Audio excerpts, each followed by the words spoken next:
Bienvenue dans les évidences du Coran, une série où nous nous proposons de revisiter les thèmes coraniques à la lumière d'une analyse linguistique rigoureuse et des sciences modernes. Alors ici, pas de discours obscur ou culpabilisant, nous cherchons à comprendre le texte dans sa clarté, sa logique et sa portée universelle. Chaque épisode propose donc une lecture scientifique et spirituelle pour redécouvrir le Coran comme un espace de réflexion, de bienveillance et d'évidence. Il y a un passage coranique assez connu et emblématique dans la tradition musulmane qui se trouve dans la sourate 20 au verset 14, c'est l'extrait de ce verset, qui est tiré d'un intense et puissant moment de révélation entre Moïse et Dieu. Wa aqimis salata li dhikri. Et réalise, accomplit, édifie la salat pour m'avoir en présence. Pour m'avoir, il s'agit de Dieu, hein, c'est Dieu qui parle directement à Moïse. Et réalise la salat pour m'avoir en présence. Wa aqimis salata li dhikri. Ce verset est un des nombreux versets coraniques qui indique la logique même qui préside à la salat. Et cette logique-là, elle vient à un point très précis, c'est celui du dhikr. C'est ça que je traduis par avoir en présence, m'avoir en présence. Parce que l'un des aspects du sens même du mot dhikr en arabe, dhakara, signifie mettre en présence quelqu'un ou quelque chose. Et le seul fait de le nommer, hein, c'est le mettre en présence. D'où l'expression arabe de tant que nous mentionnons nos morts, ils ne disparaissent pas. À travers cette idée, c'est que nous voyons que parmi les différents moments coraniques où il est question de la salat, ce que nous considérons souvent comme étant la prière rituelle, hein, évidemment, eh bien, le Coran dit que la salat, elle a une fonction, en tout cas dans ce passage-là, c'est d'avoir Dieu en présence. Ce qui est d'ailleurs très important parce que, ne serait-ce que ce petit élément, hein, parce qu'il est bref, hein, bref et direct, il ne dit pas que nous faisons la salat pour Dieu. Parce que malheureusement, bien souvent, on peut en finir à arriver à cette conclusion. Souvent parce qu'elle est induite aussi par le discours religieux, théologique en général, sur ce sujet-là. Et d'ailleurs, quelles que soient les confessions, hein, où on pense que voilà, prier, c'est pour Dieu. Parfois, on parle même de reconnaissance, hein, on prie pour être reconnaissant envers Dieu. Il faut bien réaliser qu'il est absolument impossible d'être reconnaissant envers Dieu. Alors, je le dis de manière un peu radicale, mais en fait, ce que je veux dire par là, c'est que on peut pas remercier quelqu'un qui donne autant. Puisqu'on devrait presque passer plus de temps à le remercier qu'à profiter de ce que nous possédons. C'est là d'ailleurs le secret du mot shukr, qu'on traduit souvent par reconnaissance et remerciement. La petite différence entre reconnaissance et remerciement, c'est que la reconnaissance peut elle-même consister à faire bon usage de ce que nous avons reçu et obtenu de la part de Dieu. Et là, ça a du sens. C'est-à-dire faire un bon usage, appliquer correctement, convenablement, à une bonne fin, la chose que nous avons entre nos mains, qui nous vient de Dieu, évidemment. Mais remercier celui qui crée tout, c'est un beau geste, mais ça va être difficile d'arriver à être complet. Hein. وَإِن تَعُدُّوا نِعْمَةَ اللَّهِ لَن تَحْصُوهَا, comme le dit le Coran, et si vous deviez énumérer les bienfaits de Dieu, vous n'y parviendrez jamais. Mais donc en réalité, c'est plutôt que, et c'est d'ailleurs même le principe, parce que ce que Dieu nous donne, il ne l'a pas donné par condition. Il l'a donné parce qu'il est lui, celui qui est la générosité absolue, qui est le créateur même de la générosité, qui est celui qui est le pourvoyeur suprême, qui est celui qui crée sans condition, qui est celui qui crée sans qu'on lui demande. Ouais, et c'est ça l'idée, c'est-à-dire qu'en gros, euh, il n'est pas tellement question de le remercier, mais davantage question d'incarner et de vivre le plus possible les bienfaits dont il nous a pourvus. Et la salat va être cet espace de reconnaissance du bienfait que Dieu nous a donné, mais c'est surtout d'un usage de ces bienfaits. Pour le dire encore plus clairement, Dieu nous a donné un cerveau, la manière de le remercier, si on a vraiment envie de le remercier, eh bien c'est de l'utiliser. Et faire un bon usage de son cerveau, c'est probablement la meilleure manière, c'est même clairement la meilleure manière d'être reconnaissant envers le créateur du cerveau. Ça semble quand même plutôt évident.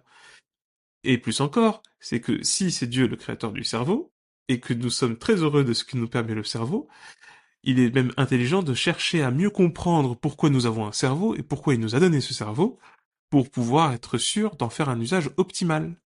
Voilà l'idée qu'il y a derrière le fait de mettre en présence Dieu. C'est d'avoir les principes de la création en lumière, d'avoir les principes de bienveillance, de bonté suprême, de justice, de paix, qui s'incarnent dans notre esprit, de sorte à ce que nous puissions, nous, d'abord les ressentir, mais en fin de compte, les traduire dans la réalité. C'est d'ailleurs pour ça que ce n'est pas Dieu qui a besoin de notre salat, c'est nous qui avons besoin de la salat. Et c'est nous qui avons besoin de Dieu pendant la salat. Et c'est là que c'est intéressant, parce que c'est ce que nous avons eu la dernière fois, sur cette problématique qui nous anime euh, du fameux DMN, hein, le Default Mode Network, le fameux mode par défaut, qui est une des principales causes de nos tourmentes. Eh bien, il est évident que la salat ne doit pas venir s'inscrire comme un encombrement, comme une corvée, comme une charge, qui nous empêche de nous épanouir, qui nous fait même nous sentir encore plus mal, parce que non seulement on a nos charges mentales, nos charges professionnelles, nos charges domestiques, nos charges euh, sentimentales, etc., etc. Et là on dit, tiens, on va rajouter une charge spirituelle. S'il y a bien une chose qui est certaine, c'est que la spiritualité ne doit en aucune façon être une charge, mais c'est même bien le contraire. Elle doit précisément être considérée comme un élément qui nous allège, un outil même. Alors le mot outil est toujours très difficile à manier quand on parle de spiritualité, parce que la spiritualité est souvent un élan du cœur et de l'âme, mais dans notre cas c'est très important parce que la remettre dans son champ fonctionnel, en termes d'outils, ça nous permet aussi de comprendre à quoi ça sert. Et pourquoi c'est important de comprendre à quoi ça sert? C'est surtout pour qu'on puisse en voir et bénéficier de ses fruits. La salade n'est pas simplement un acte rituel qui se répète quotidiennement, à chaque instant, à des moments très précis, rigoureusement, méthodiquement, pour qu'à la fin on soit seulement satisfait d'avoir accompli en son temps et en son heure. La salade est un moment privilégié qui nous permet en fait de vivre quelque chose qui nous assurera un soulagement. Et pourquoi je dis ça? Parce que tout simplement, lorsque ce verset 14 de la sourate 20 parle de d'établir, de réaliser la salat pour m'avoir en présence, donc pour avoir Dieu en présence, c'est-à-dire avoir donc le dhikr, ce fameux dhikr, hein, le dhikr de Dieu, eh bien, qu'est-ce que nous découvrons dans un autre passage coranique, la sourate 13, verset 28, la sourate du tonnerre, verset 28, Ala bidhikrillahi tatma'innal qulub. C'est la fin du verset. N'est-ce point par la présence de Dieu, par l'évocation de Dieu, par le rappel de Dieu, par le souvenir de Dieu, par la mention de Dieu? Là, j'ai utilisé quasiment toutes les traductions possibles et imaginables du mot dhikr pour qu'on soit sûr qu'on ne le loupe pas. Mais vous voyez, n'est-ce point par la présence de Dieu que s'apaisent les cœurs? Et pareil, hein, les cœurs, le mot qalb renvoie à l'idée d'esprit, de conscience et de psyché. Donc la fonction est posée. La salat est faite pour avoir Dieu en présence, nous dit le Coran, et avoir Dieu en présence a pour externalité, conséquence, résultat, un apaisement des cœurs, un apaisement des consciences, un apaisement de l'esprit. Je peux difficilement faire plus explicite. C'est probablement l'élément le plus patent qu'on retrouve dans le Coran sur ce sujet. Faire la salat, réaliser la salat, accomplir la salat, c'est permettre le dhikr, c'est-à-dire avoir la présence divine, avoir Dieu en mémoire, avoir Dieu en rappel. Vous connaissez maintenant les différentes traductions. Et avoir Dieu en présence, avoir le rappel divin, avoir le souvenir de Dieu, la mention de Dieu, eh bien, nous dit le Coran encore, ça apaise les cœurs et les consciences et les esprits. Et donc là, on comprend quoi? On comprend que fondamentalement, la salat n'est pas faite pour Dieu, elle est faite pour nous. Mais évidemment, elle a une orientation divine puisque elle représente une invitation de Dieu à notre existence. D'ailleurs, en vérité, non pas que Dieu s'absente, mais en réalité, c'est surtout que c'est nous qui nous absentons de la réalité avec un grand R, celle qui gouverne toute l'existence, toutes les existences. Ouais. Et là, on comprend en fait que la salat est déterminée, disposée pour calmer notre tempête intérieure. Et ce qui était patent, c'est que les neurosciences modernes confirment pleinement cette intuition coranique. Nous l'avons vu dans l'épisode précédent que le daemon et le default mode network, le fameux mode par défaut, est clairement ce réseau de survie psychologique conçu pour anticiper le danger. Donc il rejoue mentalement des erreurs, et par conséquent, il a cette tendance à nous faire anticiper des futurs négatifs. On le sait, il vise, ce daemon, il vise, qui est un peu une sorte de, vous l'aurez remarqué, une sorte d'acronyme de démon, il vise la continuité du soi, à travers la rumination et la projection anxieuse.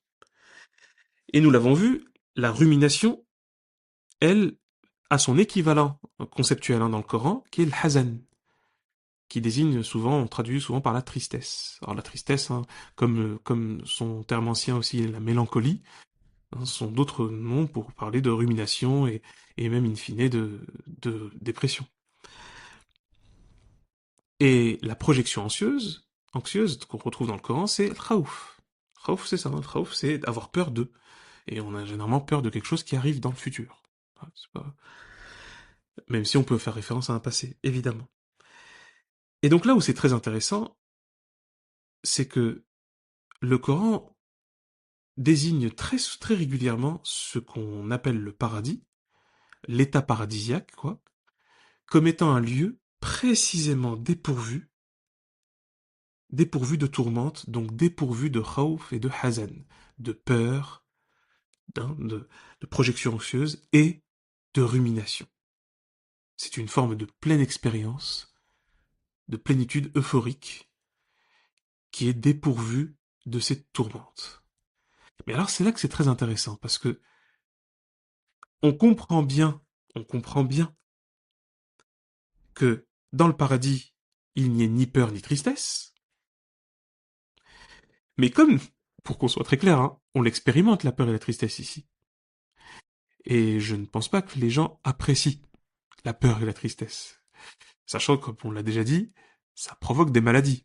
En l'occurrence, le trouble dépressif, les différents troubles dépressifs, parce que selon les degrés, etc., et les stades d'évolution, ainsi que les troubles anxieux, jusqu'aux troubles anxieux généralisés, le fameux TAG. Euh, généralement, je suis demandé au psy, c'est pas sympathique comme état, c'est quelque chose qu'on n'aime pas. Donc, donc là où c'est intéressant, c'est que ce ne sont pas des caractéristiques de notre vie terrestre acceptables. Oui, c'est pas parce que on est à peu près tous traversés par ça que c'est une fatalité, puisque généralement on n'aime pas ça. Ça nous provoque de la souffrance. Mais donc, lorsque le Coran évoque que ces deux tourmentes, l'anxiété et la dépression ou la rumination, sont des éléments qui ne se retrouveront pas au paradis, c'est quand même un indice assez intéressant. C'est une projection très forte. Parce que le Coran est en train de non seulement sous-entendre, mais même de dire que vous devriez aspirer à une existence sans tristesse ni peur. Alors oui, on pourrait dire, mais ça c'est un vœu pieux. Ça c'est un joli souhait. Tout le monde aimerait bien ça. Mais c'est pas aussi simple et ni facile que ça. C'est pas faux. Mais là où c'est intéressant, et c'est ce que nous avons évoqué la dernière fois, c'est que l'étude et l'analyse du cerveau, en particulier de ses modes de fonctionnement, comme le mode par défaut, nous ont permis de repérer quelque chose d'essentiel, c'est qu'au final, les mécanismes de souffrance psychique sont, en tout cas dans leur déclenchement, dans leur commencement, parce qu'évidemment, il y a de nombreux cas où les choses peuvent se complexifier dans notre vie, et donc c'est très important. Ce n'est pas parce que nous apportons un éclairage simple à un problème complexe qu'on laisse entendre que ce problème est simple lui aussi. Donc non, il y a, et qu'il n'y a pas d'autres configurations qui vont encore davantage complexifier le problème, bien sûr. Ça c'est très important d'être clair par rapport à ça. Et c'est aussi le problème lorsqu'on donne à l'emporte-pièce des solutions toutes faites, miracles, pour dire oui, vous savez, les gens, il vous suffit de faire ça. Alors, attention, c'est pas le propos et c'est surtout pas ça qu'il faut faire. Le, le, nous avons chacun et chacune des complexités. Il y a des grands mécanismes qui embrassent un nombre important de personnes, qui nous permettent d'ailleurs de faire des généralités, heureusement, heureusement. Hein. Par exemple, c'est ça, hein, quand vous savez, quand on dit il suffit de faire 30 minutes de sport, etc., on utilise un système de généralité, on agrège des moyennes. Et c'est relativement vrai pour donc une moyenne des personnes.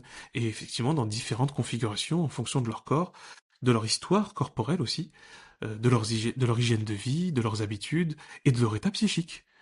Parce que là aussi, il y a des personnes pour qui c'est très facile de faire 30 minutes tous les jours, et pour qui 30 minutes une fois par semaine, c'est un combat immense. Et à ce moment-là, on comprendra qu'il y a d'autres dispositifs et d'autres méthodes et moyens de faire, évidemment. Donc le DMN nous a quand même donné une indication importante parce qu'il nous a quand même révélé que ce système de mode par défaut, ce fameux que nous avons renvoyé linguistiquement pour le côté coranique au terme de hawa, c'est-à-dire cet abîme, ce gouffre, ce vide qui s'exprime en fait, hein, ce vide qui parle, euh, ce vide qui parle et qui nous ressasse des choses négatives, soit du passé, soit du futur, eh bien il fonctionne parce que notre attention n'est plus tenue. Ouais, lorsque notre attention n'est pas là, lorsque notre attention n'est pas mobilisée, eh bien le DMN se réveille. Et pour l'instant, hein, ce que donne la littérature, c'est de dire que plus le DMN est réveillé, plus le DMN est actif, plus le DMN se déploie, et plus souvent il aura tendance à affecter le, les états d'âme des patients et des personnes. Il suffit à ce moment-là de prendre conscience, hein, et je pense que vous pouvez en témoigner, hein. Euh, Lorsqu'on parle de charge mentale, et d'ailleurs lorsqu'on parle même dans les questions de société de charge mentale féminine, parce que c'est un vrai sujet, que bien souvent on a l'impression que c'est juste une notion galvaudée, mais c'est une réalité non seulement sociale, économique, parce que même charge mentale, hein, c'est une réalité économique, puisqu'elle renvoie à cette question de double peine entre le travail et les éléments domestiques à la maison, où il y a malheureusement beaucoup trop encore de déséquilibre sur ce sujet.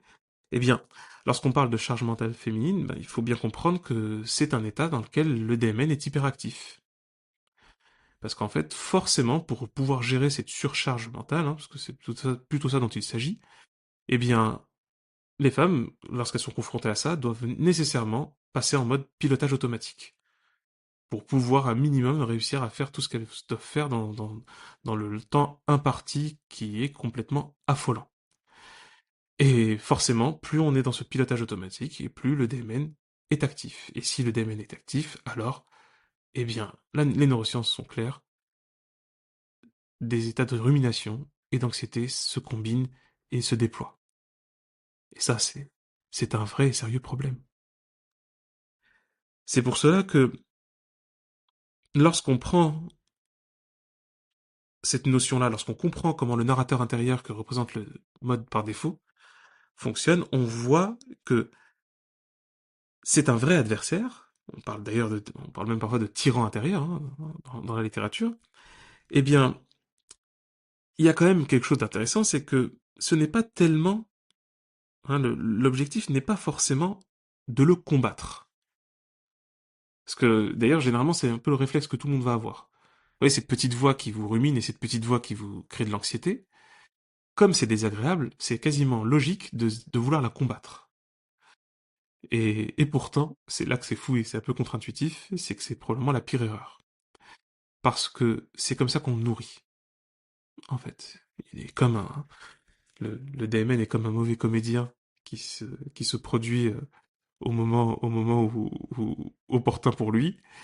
Et tant qu'il n'a pas de, tant qu'il n'a pas de spectateur, il va toujours douter et être fumant, mais en réalité, s'il y a un spectateur, il va commencer à être très engagé et très motivé.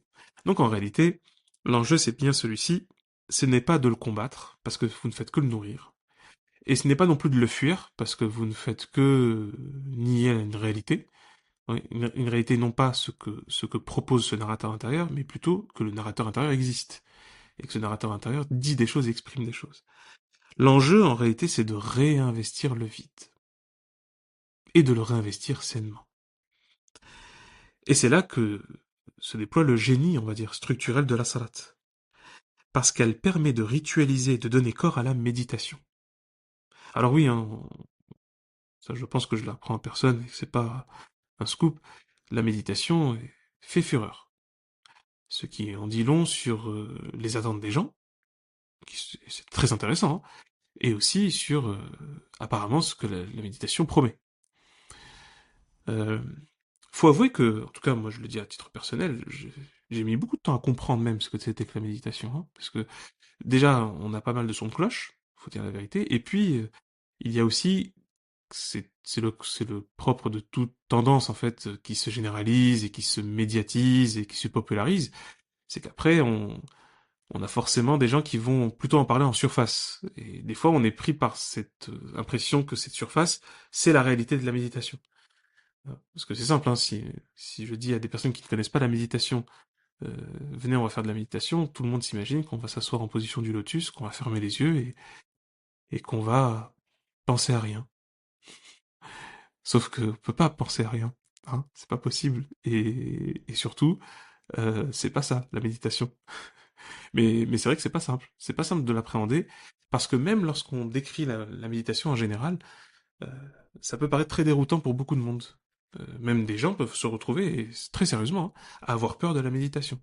Parce que elle a l'air de nous mettre dans un état où on va être encore beaucoup plus à l'écoute de ce fameux DMN. Ce qui est, et peut sembler complètement paradoxal. Or, il n'en est rien. En fait, la méditation, c'est, pour la définir très simplement, hein, c'est une, une action, en fait, ouais, on va dire une pratique, oui, c'est ça, c'est une pratique qui nous permet d'observer la respiration, les pensées, les sensations, sans vouloir les changer, sans travailler ou opérer sur elles. C'est ça la définition basique, j'oserais dire, de la méditation. Si on veut la donner un peu plus techniquement, c'est que ce n'est pas donc ce ne sont pas les pensées ou les sensations qu'on veut changer, hein, parce que c'est ça qu'il ne faut pas changer, mais qu'en réalité la méditation est un entraînement de l'attention, hein, de l'attention de attentif, de l'attention, visant à changer la relation qu'on entretient avec ses pensées, ses émotions et ses sensations. C'est-à-dire que c'est reprendre les clés, reprendre en main la narration que nous faisons de nous-mêmes. Mais cela, en fait, a plusieurs implications et une technique très précise. Et c'est pour ça que c'est très intéressant parce que c'est ce qu'on retrouve avec la salat. Concrètement, la méditation repose sur trois principes, trois modes de fonctionnement très importants. Ce sont des piliers. Le premier élément, c'est l'intention. C'est-à-dire le fait de décider consciemment d'être présent. C'est le premier élément de la méditation. Décider consciemment d'être présent. En gros, ça ne peut pas être un automatisme, ça ne peut pas se faire de manière automatique, accidentelle ou inconsciente. Non, faut être conscient. Ça, c'est l'intention. Le premier élément de la méditation. Décider consciemment d'être présent. Le deuxième élément de la méditation, c'est l'attention.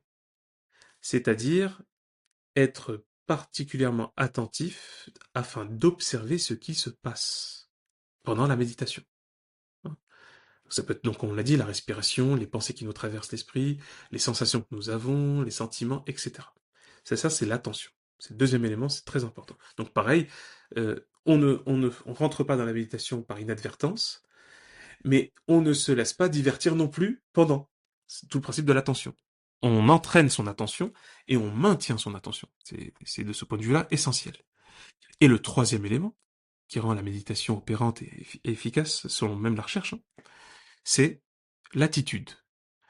L'attitude, c'est quoi? C'est en particulier, c'est de quelle manière on reçoit et on accueille cette situation. Ok, on observe, très bien, on est attentif, ok, on est conscient, oh, très bien, mais on est conscient avec quel regard? Ouais, quel regard nous portons? De quelle façon nous accueillons tout ça? Eh bien, pour la méditation, oui, là par contre, il y a un parti pris, évidemment, hein, c'est nécessaire, c'est d'accueillir tout cela avec bienveillance. Voilà. Ce sont là les trois éléments de la méditation qui est donc cet entraînement de l'attention. Et la recherche montre que, clairement, la méditation, elle permet une interruption du flux provoquée par le DMN. Elle interrompt le flux de rumination et d'anticipation anxieuse. Parce qu'en fait, cet exercice permet de revenir dans le réel immédiat. Et là, clairement, ça fait baisser cette activité du DMN. Et cela est évidemment encore une fois démontré, et plus on s'entraîne à le faire, plus on le fait régulièrement, et plus on entraîne le cerveau à ce qu'on appelle la neuroplasticité. C'est-à-dire que, en fait, le cerveau s'assouplit. Littéralement, il s'assouplit, comme un muscle s'assouplit. Et grâce à cela, en fait, c'est pas un assouplissement qui nous permettra de faire un grand écart, c'est pas le but, mais c'est un assouplissement qui permet de rester lucide. Qui fait que même lorsque nous sommes confrontés à une idée, une sensation, un sentiment, une pensée mauvaise, ou une pensée euh, anxieuse, ou une pensée triste, etc., eh bien on l'abordera avec davantage de lucidité, avec beaucoup plus de recul, avec plus de souplesse. Alors qu'on soit clair, hein, la recherche est d'ailleurs très prolifique sur le sujet aujourd'hui, hein, réellement, hein, de nombreuses études ont été faites. Euh, il y a d'ailleurs un excellent ouvrage qu'on recommandera en bibliographie, qui est celui du docteur Stephen Loraise sur la méditation, qui s'appelle La méditation, c'est bon pour le cerveau. Je pense que ça a le mérite d'être clair. Qui est un très très bon livre, hein, qui présente bien l'état des lieux de la recherche sur le sujet. Il n'est pas le seul à avoir fait de la recherche sur le sujet, hein, et d'ailleurs, et je vous recommanderais évidemment de voir la bibliographie même de Stephen Loraise, qui vous renverra aux différents travaux qui ont été faits sur la question. Mais ce qui est sûr, c'est que l'observation clinique des situations méditatives a permis en fait de révéler plein de choses. En l'occurrence, l'augmentation de la densité de matière grise dans l'hippocampe, ce qui favorise la mémoire et l'apprentissage, et une augmentation de l'activité du cortex préfrontal gauche, ce qui en fait appuie davantage les émotions dites positives et résilientes, euh, et aussi, et c'est là que c'est très intéressant, une baisse de l'activité de l'amygdale. Donc ça permet en fait de mieux gérer la réactivité au stress et à la peur. Et c'est ça qui est fort, c'est que au final, on a vu que ça réduisait le DMN, l'activité du mode par défaut, du Default Mode Network. Et là où c'est très intéressant, c'est quoi? C'est que la salat, elle représente un génie structurel sur ce sujet. Parce qu'elle ritualise et donne corps à la méditation en faisant de chacun des gestes une instruction neurologique. Et oui, la salat, selon le Coran, et en fin de compte selon de nombreuses traditions qui le précèdent, hein, parce que lorsque vous voyez la salat qu'accomplissent les musulmans, c'est exactement la même qu'accomplit le Christ dans l'évangile selon Matthieu lorsqu'il termine avec la scène. Hein, il se jette le front contre le sol, il est en train de faire la salate. Et lorsqu'on repère, et il suffit de voir d'ailleurs un certain nombre de chrétiens orientaux réalisés dans les mêmes modalités, et pareil, vous pouvez la retrouver aussi avec les chrétiens d'Éthiopie, qui pratiquent la salade de la même façon. Et on peut remonter même encore avant, dans l'époque mosaïque et davidienne, où il existe aussi une communauté juive, certes minoritaire aujourd'hui, mais néanmoins réelle et existante, qui pratique la salade de la même façon, qui est la communauté karaïte juive, euh, qui existe encore. Et c'est pareil pour différentes formes du yoga, parce que le yoga a justement plusieurs écoles, plusieurs types de pratiques, et il y a une littérature d'ailleurs très abondante sur le sujet, mais fondamentalement, le yoga représentait en fait une instance où on utilisait des éléments méditatifs auxquels on associait des mouvements du corps, avec une codification réelle et sérieuse, permettant justement d'atteindre pleinement l'état et l'apaisement recherchés. Donc ce n'est pas une exclusive, hein, ce n'est pas un scoop ou un inédit, c'est beaucoup plus profond et beaucoup plus anthropologique et beaucoup plus ancré dans l'humanité en général, cette fameuse pratique qu'on retrouve effectivement dans le Coran et qu'on retrouve dans l'héritage musulman par ailleurs, qui est donc la salat rituelle. Et la salat rituelle, elle le fait par des instances très précises, en particulier en mettant au point un ordonnancement particulièrement efficace dans cette question-là. Mais encore une fois, encore faut-il l'observer et le voir de cette façon. C'est-à-dire que la salade opère très clairement cette articulation par un process, une sorte de d'autodiscipline douce, qui permet, par la pratique, de diminuer les réactions automatiques de fuite et de lutte dont on a parlé du DMN. Elle le fait comment? Première étape, la fameuse phase dite des ablutions, el wudu. Ces ablutions, hein, qui des fois peuvent avoir l'air très techniques, et qui même souvent sont devenus très techniques dans certains courants, hein, c'est lié à une histoire évidemment, eh bien, dans son expression la plus simple, c'est-à-dire son expression coranique, ça correspond tout simplement à se laver le visage puis les mains. J'aime beaucoup cet ordre contre-intuitif. Parce qu'on pourrait se dire, si on se lave les mains, on se lave les mains d'abord, ensuite on se lave le visage. Non, le verset dit se laver le visage, puis les mains. Et ça, c'est un procédé très intéressant qui permet juste de dire que ce n'est pas une simple question hygiénique et ce n'est pas seulement une question de suite logique. C'est même plus intéressant que ça. C'est en réalité une manière de dire que, comme c'est très intuitif, donc très spontané et logique, de se laver les mains puis le visage, eh bien, tu vas devoir faire un effort particulier pour bien te recoordonner en prenant le temps de prendre l'eau et d'abord de voir ton visage, ensuite de laver les mains. C'est connu, ça, même dans les traditions martiales, comme étant en fait une manière d'appréhender une même séquence. Hein, une séquence de mouvement ou une séquence de déplacement. C'est vrai que la répéter permet de bien l'assimiler et de la maîtriser. Mais, euh, mais ensuite, si nous voulons gagner en efficacité concernant cette séquence, il faut avoir la capacité de briser la séquence, de reformer la séquence et de le changer de sens. C'est une manière en fait assez efficace de garder l'attention et la conscience.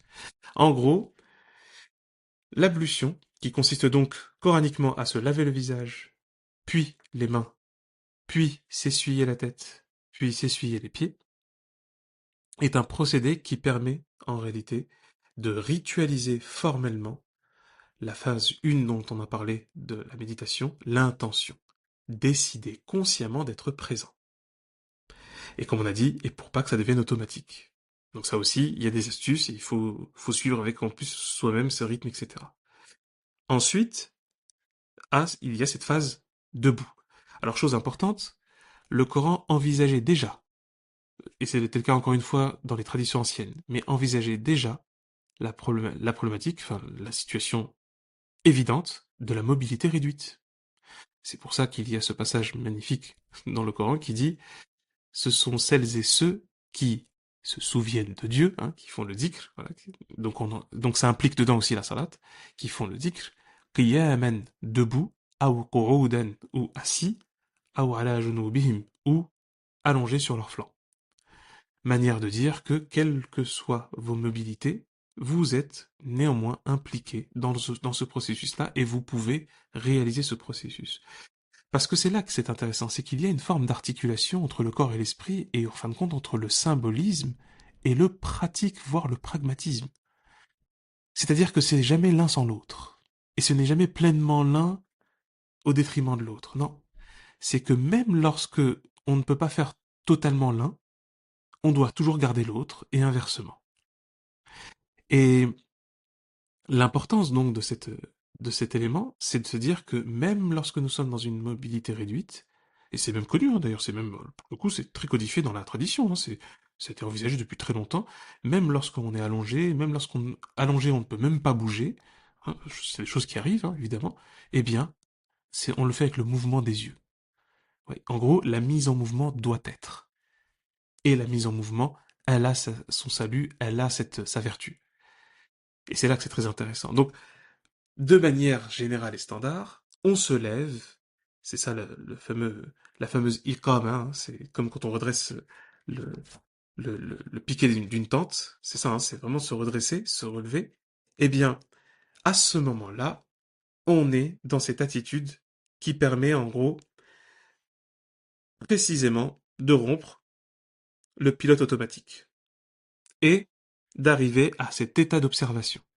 On nous sommes debout, dans un point d'ancrage, nous sentons nos pieds ancrés dans le sol, nous sentons notre équilibre, nous sentons notre respiration, nous sentons nos membres, et là aussi d'ailleurs c'est très intéressant, parce que dans cet état-là, nous observons tout, notre respiration, nos gestes, nos transitions, Oui, est-ce que les transitions, nous les faisons tranquillement? Est-ce qu'il y a de la douleur? Et oui, parce que, en fin de compte, cette mise en mouvement et cette incorporation de la méditation nous permet aussi de prendre conscience de choses auxquelles on ne fait plus attention au quotidien. Et des fois, bien parfois, on souffre parce qu'on ne sait même plus où on a mal. Et on ne s'arrête quasiment jamais pour faire le bilan. Jusqu'à ce on est obligé de se retrouver sur une table froide pour faire un scanner. Alors même que nous avions eu des signaux depuis très longtemps. Donc, c'est là qu'on voit toute l'importance de cette attention, qui consiste à observer notre respiration, nos gestes et nos transitions. Et de sentir jusqu'au poids de notre corps. Et ça nous ancre dans le réel, dans l'immédiat, dans le présent. Donc tous ces gestes-là, avec ce qu'on y dit, et alors évidemment, je rentre pas dans les détails, parce que ça fera l'objet d'autres contenus sur le sujet, beaucoup plus détaillés, beaucoup plus développés, parce que c'est, comme je l'ai déjà dit en présentation même du podcast, euh, le format ne s'y prêtera pas malheureusement, mais nous aurons bien d'autres occasions pour pouvoir exprimer tout ce qu'il faudra sur le sujet. Mais en tout cas, c'est de voir que dans la gestuelle de la salat, et pour celles et ceux qui ne la connaissent pas, vous pouvez facilement la voir sur Internet, hein, donc c'est ça qui est très intéressant. C'est même très inspirant juste de la regarder, de voir comment ça se fait, comment ça se produit. Et là, vous comprendrez en fait cette question d'observation. Alors, parfois, certains la font trop vite, voilà, et ça, on peut déjà tout de suite comprendre que c'est une erreur. C'est vraiment une erreur. Et oui, oui, parce que ce n'est pas du tout euh, une pratique qui doit se faire rapidement. Vraiment pas. C'est même très probablement le sens le plus précis de, de ce verset quand il est question de Mawqut, que la salat est kanat al-mu'mina kitaban mawquta, que la salat est pour les fidèles, les personnes qui ont suivi la voie, euh, une prescription, une promesse, une alliance Mawqut qui est liée au temps, qui s'inscrit dans le temps. Et c'est un sous-entendu d'un temps long, en fait. C'est pas une question de temporalité horaire, parce que ça, c'est déjà une évidence vu que c'est évoqué ailleurs, mais c'est davantage le fait qu'elle a besoin de son temps. Sinon, elle n'est pas efficace. C'est pareil, hein, vous demandez à n'importe quel médecin sur une activité physique, il vous dira que c'est très important que ça soit régulier, il vous dira que c'est très important que ça soit réparti dans votre quotidien, mais il vous dira aussi que si vous faites trop peu de durée, ça ça sera pas efficace en fait, tout simplement. Ça sera, sauf si l'intensité est très forte. Mais là pour le coup, la salate en tant qu'acte méditatif est une instance qui nécessite son temps, assurément et sans l'ombre d'un doute. Donc à partir de là en fait, de cette attention par rapport au geste, il y a cette troisième donnée qui est essentielle, c'est l'attitude, comme on l'a dit. Et dans le cas de la salat, c'est celle qui est inaugurée par le, la Fatiha, la fameuse sourate 1, qui est, qui est un septénaire, hein. C'est une sourate à 7 versets, qui est en fait, qui est clairement, historiquement, l'équivalent de l'autre septénaire qui est le Notre Père, ainsi que l'autre septénaire qui est le Shama Israël, le Écoute Israël. Parce qu'effectivement, ces trois-là, hein, dans la tradition juive, dans la tradition chrétienne et dans la tradition musulmane, représentent en fait cette synthèse de la relation, du rapport avec Dieu, avec l'Éternel, avec le Seigneur. C'est-à-dire un rapport de miséricorde, de bienveillance, un rapport de soutien, d'assistance divine, qui nous conforte et nous assure de sa pleine compassion, miséricorde et bienveillance dans nos tourmentes et nos vies au quotidien.